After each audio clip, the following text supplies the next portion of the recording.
ओम तत्सत् श्रीमते रामचंद्राय नमः। ओम परमहंसास्वादित चरणकमलचिन्मकरन्दाय भक्तजनमानसनिवासाय श्रीरामचंद्राय नमः। वागीशायस्य वदने लक्ष्मीर्यस्य च वक्षसि यस्यास्ति हृदये संवित् तं नृसिंहमहं भजे। विश्वसर्गविसर्गादि नवलक्षणलक्षितं श्रीकृष्णख्यं परं धामं जगद्धाम नमामि तत्। प्रह्लादनारदपराशरपुण्डरीक व्यासम्बरीशसुखसौनकभीष्मदलभ्यं रुक्मङ्गदार्जुनवसिष्ठविभीषणादीन् पुण्यानिमन् परमभागवतान् नमामि। श्रीसीतानाथसमारम्भं श्रीरामानन्दार्यमध्यमम् अस्मदाचार्यपर्यन्तं वन्दे श्रीगुरुपरम्पराम्। करचरणकृतं वा कायजं कर्मजं वा श्रवणनयनजं वा मानसं वा अपराधं विहितमविहितं वा सर्वमेतत्क्षमस्व। जय जय करुणाब्धे श्रीमहादेव शम्भो। शिव शिव शंकर हर हर शंकर शिव शिव शंकर हर हर शंकर शिव शिव शंकर हर हर शंकर शिव शिव शंकर हर हर शंकर शिव शिव शंकर हर हर शंकर। बोल भक्तवत्सल भगवान की। भगवान सदाशिवंकर महती कृपा करुणारू आज आम नवम दिवसर श्री शिव महापुराण कथार प्रवेश करवा। आमर रुद्र संहितार सृष्टि प्रकरण आज कथा को आम आगक नवा। ब्रह्मा कहले नारद को कथा शुणाउले।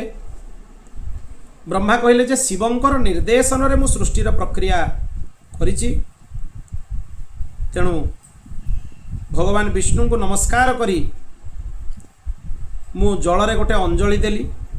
से जल रे 24 तत्वयुक्त गोटे अंड प्रकट है। 24 तत्व माने कौन कौन?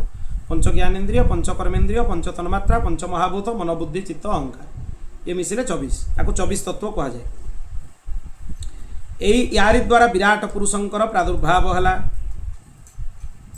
मु संदेह रे रही 12 वर्ष पर्यंत भगवान विष्णु को ध्यान कली। विष्णु प्रकट होइकि मते कहिले वरदान माग। मु वरदान मागिली जे जो अंडर निर्माण होइछि 24 तत्वयुक्त अंड ताको आपण चैतन्य कर दियंतु, ता भितरे चेतना भरी दियंतु। सेतेबेले भगवान महाविष्णु सहस्र शिर, सहस्र चरण, सहस्र नेत्र रे संपूर्ण भूमि को माने आच्छादित करिकी से अंड भितर व्याप्त हो गले। तामाने विराट पुरुष भगवान विष्णु निजे से अंड भितर व्याप्त होइकी से निजे ही विराट पुरुष रूप को धारण कले। पाताल पाखरु आरंभ करिकी 7टा लोक, तलातल, रसातल, भूतल, सुतल, जो सप्त पाताल अछि से सब रहिले। पृथ्वी लोक रहिला, ऊर्ध्व लोक 7टा रहिला, भूलोक, भुवलोक, स्वलोक, महलोक, जनलोक, तपलोक, सत्यलोक, ये सब ऊपर को रहिला। ब्रह्मा कहले तापर महादेव को आज्ञा ने मु सृष्टि प्रारंभ कली। सबुठु प्रथम पाप सृष्टि हैला, तापरे स्थावर पदार्थ माने सृष्टि हेले। बहुत माने तेरछा चलुथुबा जीव, ऊर्ध्वगामी जीव, एमती अनेकंकर सृष्टि हैला। देवता मानकर सृष्टि हैला, भूतादि मानकर सृष्टि हैला। एमती 5 प्रकार सृष्टि कले। तापरे 3टा स्वर्ग प्रकृतिंकर सृष्टि हैला। सृष्टिर क्रम सब एगुड़ा विभिन्न स्वर्ग जो कहा जाए, महत् स्वर्ग, सूक्ष्म भौतिक स्वर्ग और वैकारिक स्वर्ग, एमती 8टा स्वर्ग हेले। नवम स्वर्ग है कुमार स्वर्ग। गोटे गोटे अलग अलग सृष्टि, तामाने नवम जगार नवम नंबर रे सनक, सनातन, सनंदन, सनत कुमार प्रकट हेले, तेणु ताको कुमार स्वर्ग बोली कहा जाए। जेतेबेले सनकादिकों को सृष्टि करिवारे मु सक्षम नहेली, मते बहुत क्रोध आसिला। मो नेत्ररु जलबुंदा बाहरिला, ब्रह्मा कहउचंती। तापरे जेतेबेले से जलबुंदा तले पड़िला, सेतेबेले विष्णुଙ୍କ द्वारा मते तप करिवा पई कहा गला।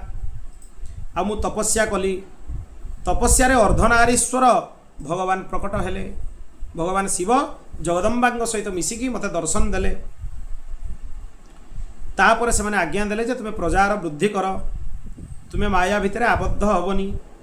मु शिवंकर आज्ञा रे पृथ्वी, वायु, जल, आकाश, अग्नि, पर्वत, समुद्र, वृक्ष, जुगादि काल सबू रचना कली, किंतु मते संतोष हेलानी। पुणी मोर नेत्रु मरीचि को सृष्टि कली। हृदय भृगु को सृष्टि कली, मस्तक अंगिरा ऋषि को सृष्टि कली, ब्यान पुलक को सृष्टि कली, उदान पुलस्त्य को सृष्टि कली, समान एगुड़ा गोटे वायु सब प्राण ब्यान उदान समान समान वायु वशिष्ठ को सृष्टि कली, अपान वायु क्रतु को सृष्टि कली, श्रोत्रु अत्रि को सृष्टि कली, प्राणरु दक्ष प्रजापति को सृष्टि कली, आ कोलरु नारद अर्थात तुमको सृष्टि कली, छायारु कर्दम ऋषि को सृष्टि कली।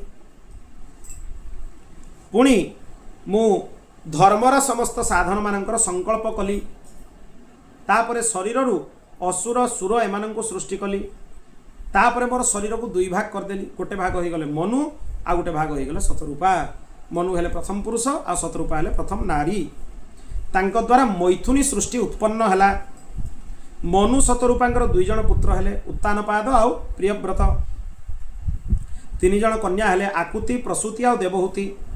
आकुति प्रजापति रुचि को विवाह कले, देवहूति ऋषि कर्दम को विवाह कले, प्रसूति दक्ष प्रजापति को विवाह कले। तांकरी संतान रे संपूर्ण पृथ्वी परिपूर्ण हो गला। श्रीमद् भागवतर चतुर्थ स्कंदरे भी सब कथा कहुई, मनु कन्या मानकर वंश वर्णन सब कहुई। तापरे रुचि द्वारा आकुति गर्भरु भगवान यज्ञ नारायण आ भगवती महालक्ष्मी दक्षिणा रूप में उत्पन्न हेले।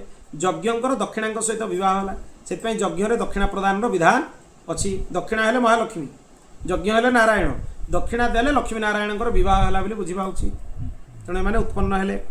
दक्षिणा पाखु 12 जन पुत्र उत्पन्न हेले। देवहूति आ कर्दम पाखु 9 जन कन्या आ कपिलदेव भगवान प्रकट हेले। प्रसूति पाखु दक्ष प्रजापति द्वारा 24 कन्या उत्पन्न हेले, जो मानकर नाम ए प्रकार। 13 जन मुख्य तांको नाम दिखाई। प्रथम से 13 जन कश्यप ऋषि को विवाह कले बोली कहुई। अनेक जगार धर्म को विवाह कले भी कहुई। से आगु को शुणा आम तांकर ना। तो प्रथम 13 जनकर ना है श्रद्धा लक्ष्मी धृति तुष्टि पुष्टि मेधा क्रिया बुद्धि लज्जा वसु शांति सिद्धि कीर्ति। एमाने धर्म को विवाह कले।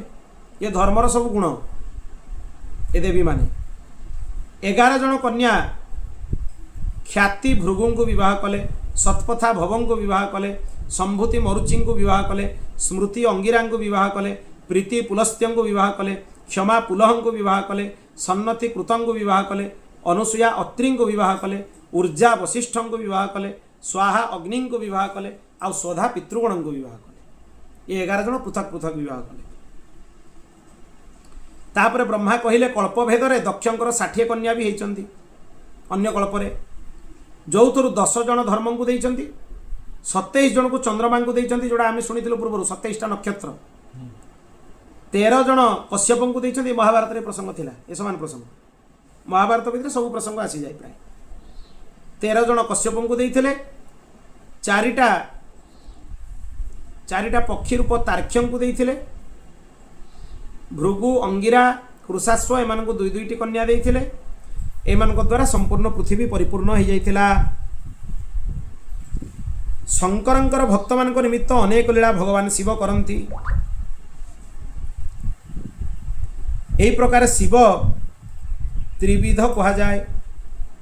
शिवंकर ही 3टा जाक रूप, ब्रह्मा विष्णु रुद्र, ये 3 जन जाक हूँ शिवंकर रूप। सदाशिव विष्णु सत्वगुण रे परिपूर्ण, ब्रह्मा रजगुण रे परिपूर्ण, आ रुद्र तमगुण रे परिपूर्ण।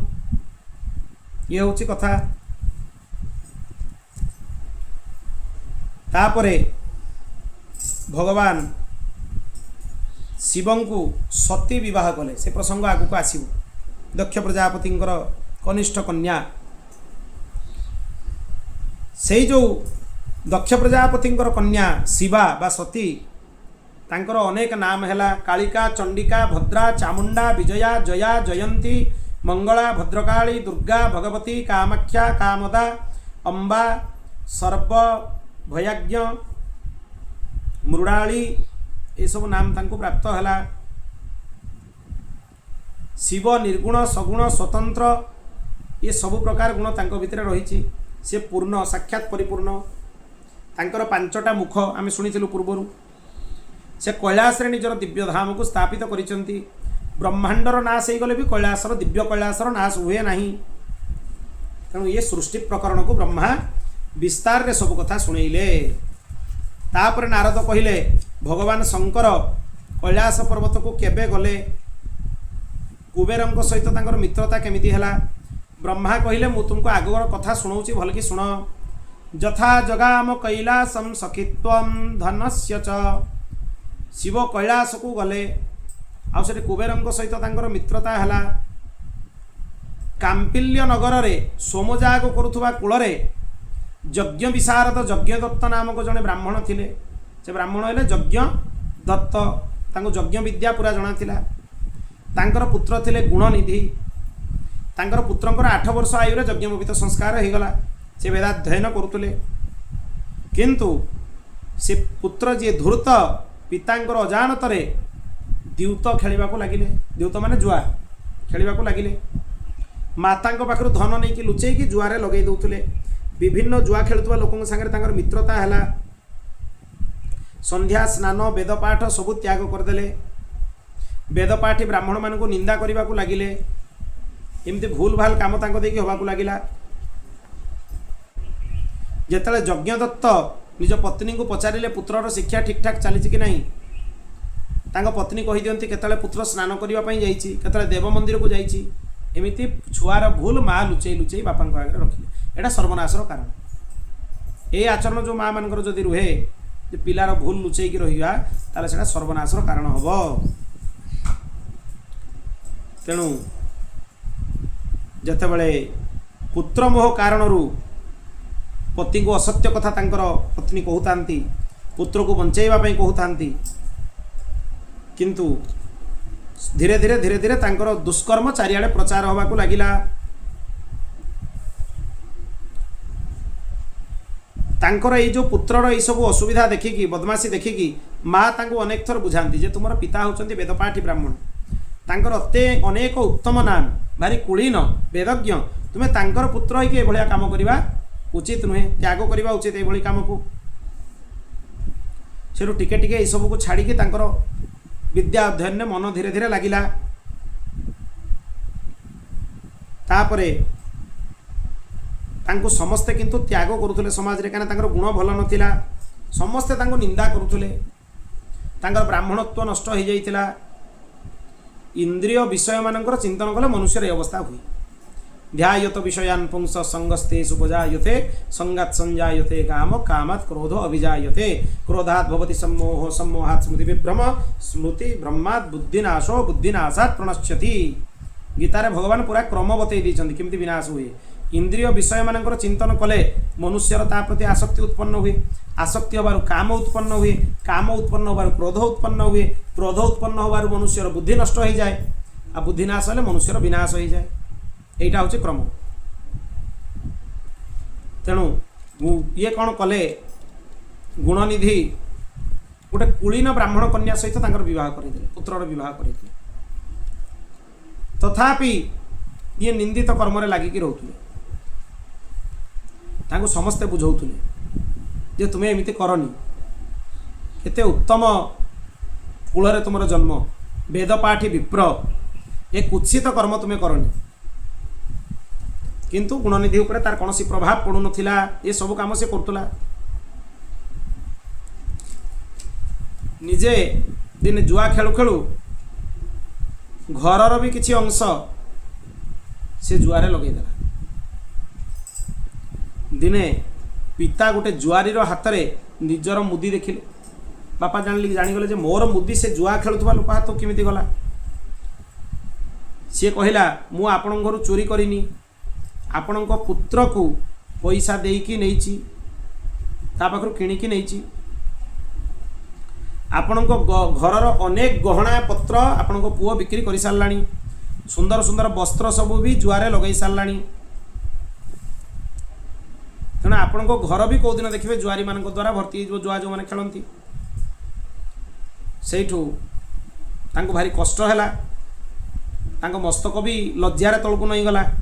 से पत्नी पाखु जाकि रागिकी सब कथा कहले तो पुत्र हूँ अमंगलकारी, तो पुत्र मोर मुद्रिका को लेकिन बिक्री कर देइछि, ताकू कहबू मोर मुद्रिका शीघ्र देदेव। सेठू ब्राह्मणी कहले मु वर्तमान रोषे कर व्यस्त, आपणकर मुदीटा मु कोठी गोटे रखी देइछि भूली जाइछि, मोर मने पड़ुनी। पुणी भूल लुचेबा पई माँ बसी। एटा सर्वनाशर कारण। जदि सान बेलू से भूल लुचै न था आज ये अवस्था ही न था। सेठू से जानीगले जे माँ भी सब पुओ को सहायता करुच्ची। तेणु से कहले अरे दुष्टा तोर पुत्र को तू समर्थन करुचु तो पुत्रर सर्वनाशर कारण तु ही हबु। तो उपरे भी क्रोध करिकी कौन लाभ? तते घर बहिष्कार करने उचित। तो भलिया कूल कलंकिनी आ तोर कलंक पुत्र न रहिबा ही भल। अपुत्रत्वं वरम ऋणम कुपुत्रात् कुलपांशनात्। कुपुत्र हूँ कुलपांसन, कुलांगार, पांसन माने अंगार। तेणु कुपुत्र ठू अपुत्रिक हवा बरं भल, किंतु कुपुत्र न मिलू। से सेमान को परित्याग करिकी गोटे श्रोत्रिय कन्या को विवाह कले। कुआड़े जीवे कौन करिवे बहुत असुविधा है। कुआड़े माँ पुओं घर जेहेतु बाहर करदेले से मनरे टिके टिके आसिला प्रायश्चित जे मु कौन करी केमिति करी। मुई कुत्सित कर्म करी ब्राह्मणत्व को नष्ट करदेली। मु भिक्षा भी मागिबा जानिनी, केमिति बंचीबी, पेट केमिति पुरेइबी, कहा पाखक जीवी। मो माँ थिले घरे मते सुविष्ट खाद्य सब दौथुले, एबे से सब भी नहीं। गछ मूल मते बसियाकू पड़िछि। जतले पूजा करने कथा भी तांको मनरे आसिला, से मनरे भाविले भगवान शिवं को मु पूजा करी। एमती भाभी भाभी से निद्रारे शोईगले। सेतेबेले शिवं को ऊपर चढ़ा जाइतिबा सामग्री को शिवं को ऊपर उठेकी से मन मन भाविले जे मोर भोक मु मेटई देबी। लोक शिव लिंग उपर बहुत जिन अर्पण करती किंतु खाइबा उचित नुहे। जोड़ा लिंगरे लागिक नथिबो ताकू ग्रहण करा जाई परिबो। शिवलिंग उपर लागिले सेटा ग्रहण करा जाई। गुणनिधि दिने से शिव पूजा देखुला। जेतले समस्ते राति शोईगले से कौन कला निजर वस्त्र को टिके चिरिकी बत्ती करिकी जलैला। चारिआडे आलो देखागला। से भगवान शिवंकर जेतिकी नैवेद्य थिला ताकू ग्रहण करनेला। से समय गोटे भक्त उपर तार पाद लागिगला। भक्त उठिकी चोर चोर चोर चोर पाटी कला। सेठू रक्षक मैंने ताकू धन नेले, बहुत मारिले, मरणासन्न अवस्था हो गला। से समय जमदूत मैंने हाथ में पाश नहीं आसिले। आ शिवंकर पार्षद मैंने विमान नहीं आसिले। से समय जमदूत मैंने कहले जे याकू कौन पाई आपण मैंने नवापाई आछंती। हे जमदूत, ये शिवंकर पूजार दर्शन करिछि। खाली शिवंकर पूजा करवा देखीदेले विधिवत पूजा जदि होतबो ता द्वारा भी मनुष्यर पाप नष्ट हो जाए। केते कल्याण भगवान शिवंकर केते करुणा। तेणु ये धूर्त ब्राह्मण यद्यपि ब्राह्मण कर्मरु हीन थिला, बेश्यागामी थिला, शिव निर्माल्यर भी उल्लंघन करिछि, किंतु तथापि ये भगवान शिवंकर पूजा को देखिछि। सी हूँ तार सबुठ बड़ कर्म। आ निज वस्त्र को चिरिकी भगवान शिवंक मंदिर में प्रकाश करिछि, सी भी तार पुण्य कर्म। ये पुनश्च पुनर्जन्म होइकी कलिंग देशर राजा हब। अनेक जन्म अनेक दिन पर्यंत सुख भोग कर कलिंग ओडिशार राजा राजा हे बोली कहुई। बहुत पूर्वर कथा, केबेर कथा होइथिबो। जमदूत माने धर्मराज को ये सब कथा शुणेले। तेणु जमराज कहले देख जी शिव भक्त ताकू केबे भी मो पाखु नहीं आसबनी। जे त्रिपुंड लगे भस्म लगे रुद्राक्ष पिंधि जटाधारी होती सेमती प्राणी को केबे भी आणबनी। एटा भागवत संगे अनुरूप प्रसंग पूरा। अजामिल प्रसंग जमती जिह्वान भक्ति भगवान गुणनाम देयम चेतस्न स्मृति तच्चरणारविंदम कृष्णाय नो नमति जत्सिर कदापि। से श्लोक संगे पूरा एटा अनुरूप कथाटा ही पूरा एका। ब्रह्मा सेठू कहले हे नारद, जमदूत मान पाखु मुक्त करिकी शिवदूत गुणनिधि को कैलाश को नहीं गले। अनेक वर्ष भोग कला परे कलिंग देशर राजा अरिंदम हेले। तांकर पुत्र हेले दम, सी भी शिव भक्त हेले। सी करदेले राज्य रे नियम मोर प्रत्येक गाँव में शिव मंदिर रहिबो। आ समस्ते नित्य सेठी दीपदान करिवे। कारण दीपदान प्रभाव मते पुण्य प्राप्त है एत पाप कला पर भी। तेणु दीपदान समस्त को बाध्य। आ जी राज्य आज्ञार उल्लंघन करिबो ताकू मृत्युदंड प्राप्त हबो। जबरदस्ती हो पछे भगवान कर सेवा हो, दीपदान कर। तेणु राजा ये नियम करदेले। बहुत दीप प्रज्वलित होगा को लगिला। से दीपर बहुत दीप प्रज्वलित करिकी रत्नमय दीप प्रज्वलित करिकी से अलकापति हेले। अलकापति माने स्वर्ग सुख मध्य प्राप्त है। कहबार तात्पर्य है शिवंकर अल्प पूजा, शिवंकर अर्चन, शिव को दीपदान एतिकी भी एते महिमामय जे एते उच्चतम फल को प्रदान करिपारे। तेणु ये गुणनिधि चरित्र बहुत महत्वपूर्ण चरित्र। ये शिव पूजार फल प्राय समस्ते चरित्र को शुणा दरकार। आसंता पर्याय आम शुणा कुबेरंकर वृत्तांत, कुबेरंक विषय कौन अच्छी, तापर शिवंकर कैलास गमन कथा शुणा, सती प्रसंग आरंभ हो आगामी पर्याय। बोल भक्त वत्सल भगवान की जय। जय जय शंकर हर हर शंकर, जय जय शंकर हर हर शंकर, जय जय शंकर हर हर शंकर। महादेव महादेव महादेव। श्री शंभ सदाशिवार्पणमस्तु। ओम पूर्णमदः पूर्णमिदं पूर्णात् पूर्णमुदच्यते पूर्णस्य पूर्णमादाय पूर्णमेवावशिष्यते। हरि ओम शांति शांति शांति।